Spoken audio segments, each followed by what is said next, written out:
Hi everyone. Today we're going to be talking about section 1.4, measuring and classifying angles.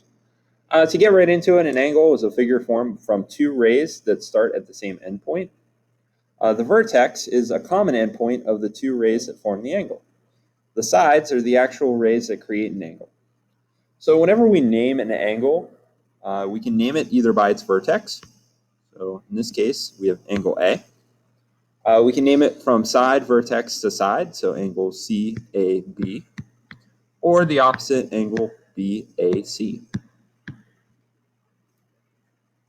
Remember, whenever you are looking at this, our vertex here is kind of highlighted. See, this is our vertex is A, and then we've got our two sides, side C, okay, and side B there, or as we could call them, rays. So if we were going to write this out, we'd say that we have vertex A, and then sides AC as a ray, and sides AB as a ray. Here's example 1. How many angles are in the following figure? Now, whenever you are looking at this video, remember you can pause. I would suggest pause, try the problem first, and then you can go through it. So how many angles are in the following figure? Name each one. The answer, 3 angles.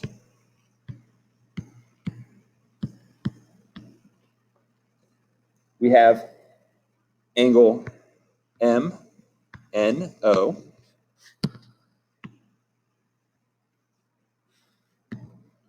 We have angle ONP.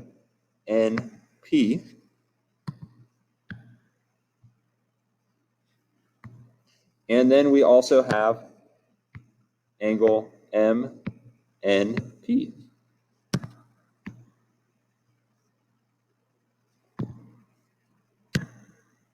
Example 2, name all the angles in the figure below. First angle that we have, angle RUV, or you could also say angle 1. We have angle TUV. We have angle TUR. We have angle TVU. And we also have angle UTV.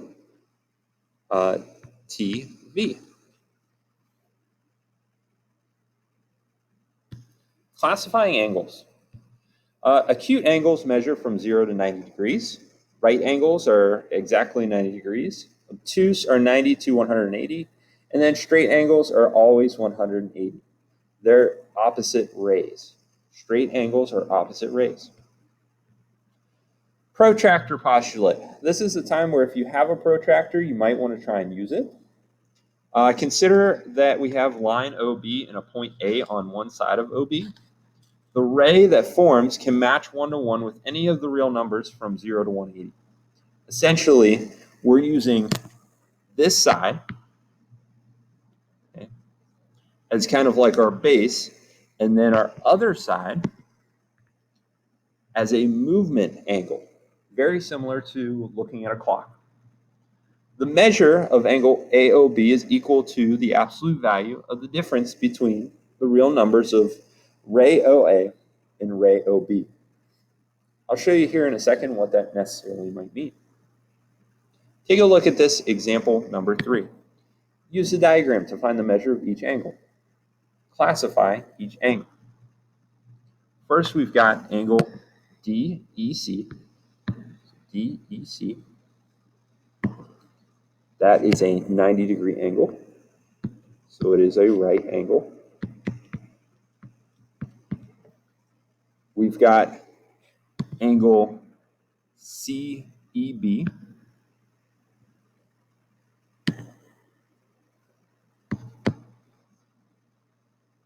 That is an acute angle. And if you notice, we might have to try and figure out what that actually is. So we'll take the absolute value of 90 minus 70 to get 20 degrees. We also have DEA. DEA measures 180 degrees. Therefore, it's a straight angle.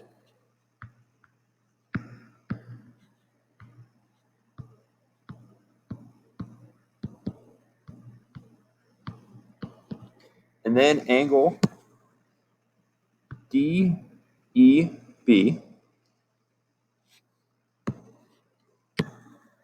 So DEB start at D, that's 180. E to B is 70. You have to put that in absolute value because distance is always positive. And we end up with 110 degrees. This makes us obtuse.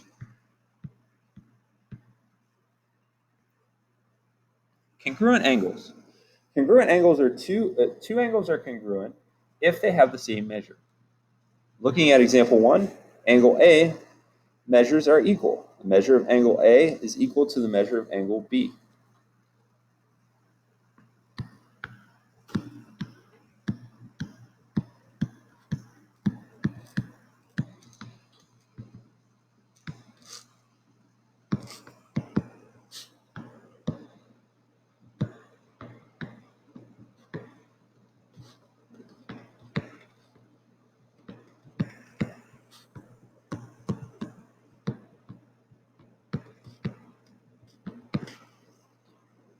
On the other side, angles are congruent.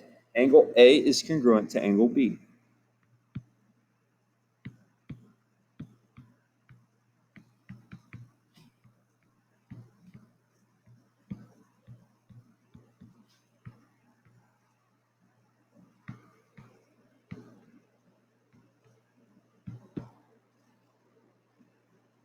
Angle addition postulate, very similar to segment addition postulate.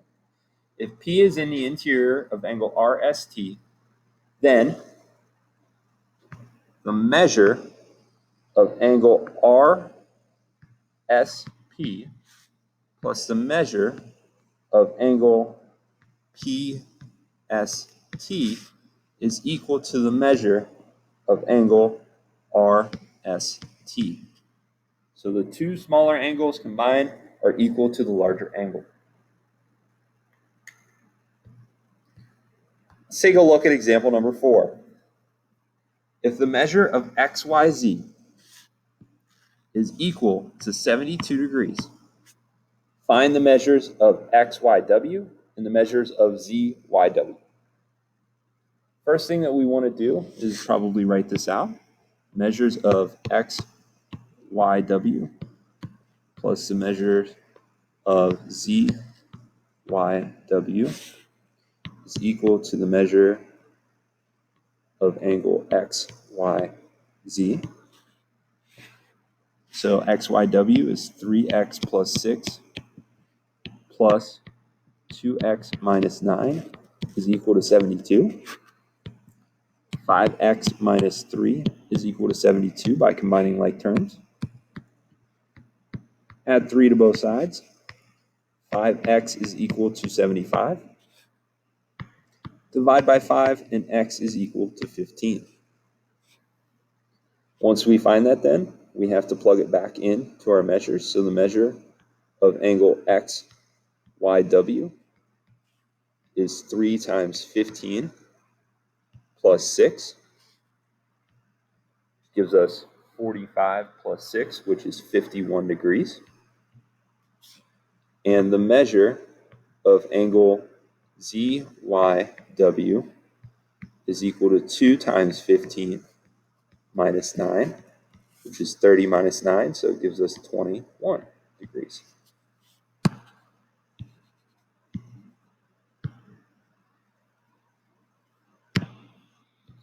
Example number 5. Given that this is a straight angle, find the measure of KLN and the measure of NLN. At this time, we are now going to call 10th grade students to go get their pictures taken. So at this time, students with last name starting with A, B, C, or D. So A through D, 10th grade students, please report to the theater stage for pictures. Again, 10th grade students, last name starting with A, B, C, or D, please go to the theater stage at this time. Bring your belongings if you'd like to, just in case the bell rings. Thank you. Sorry for the announcement. Filming this on picture day.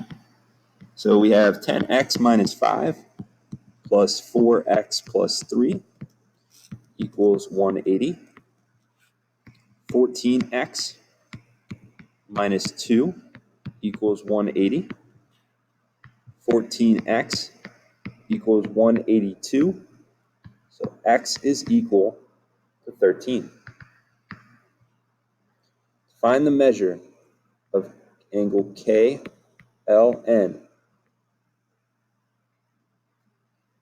We now have 10 times 13 minus 5.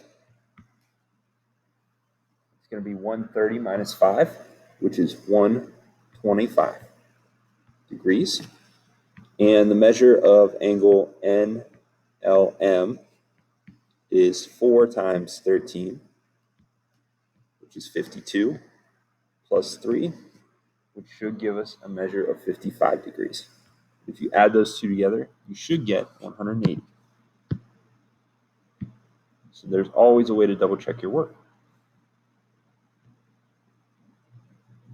Example 6, given that this is a right angle, find the measures of angle EFH, the measure of HFG. So the measure of angle EFH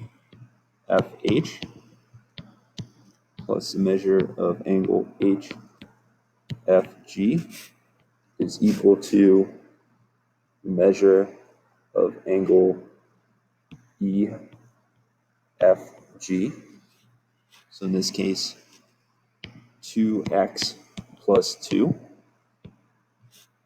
plus x plus 1 equals 90. 3x plus 3 equals 90. We're going to subtract 3 and we'll get 3x is equal to 87.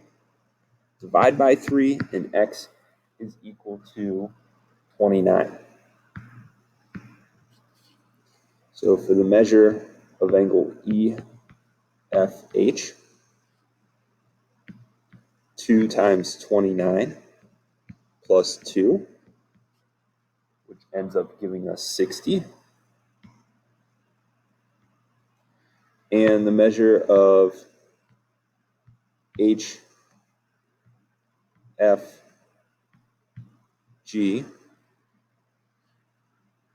is equal to 29 plus 1, which will give us 30 degrees.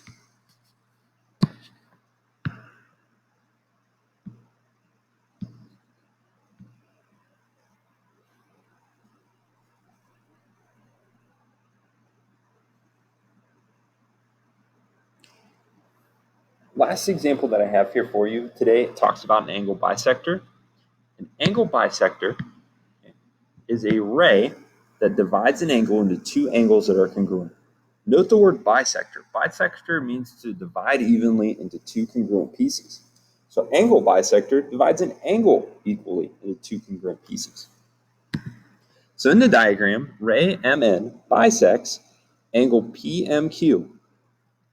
Means that it cuts them into two congruent pieces. The whole entire angle, PMQ, is equal to 122. Find the measure of angle PMN. Let's find the measure of angle PMN plus the measure of angle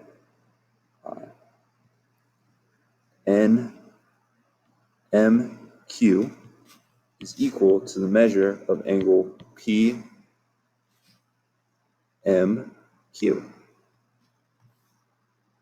We don't know what those two measures are, but we know that they're the same. So we could denote them both as x. And we know that PMQ is 122. So 2x is equal to 122. Divide by 2. And we get x to equal 61. Now since each of these are equal to x, measure of angle PMN is equal to 61 degrees.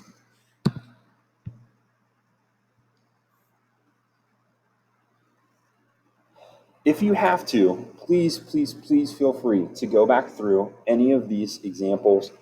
That's why you have the fast forward. That's why you have the rewind. That's why you have the pause button. Try the problems first, like I said before. If you want to go back and retry the problems, you can. That's perfectly fine. Just make sure that whenever you're finished, that you do the homework assignment associated with the notes. All right. Hope that everybody has a great day. Take care.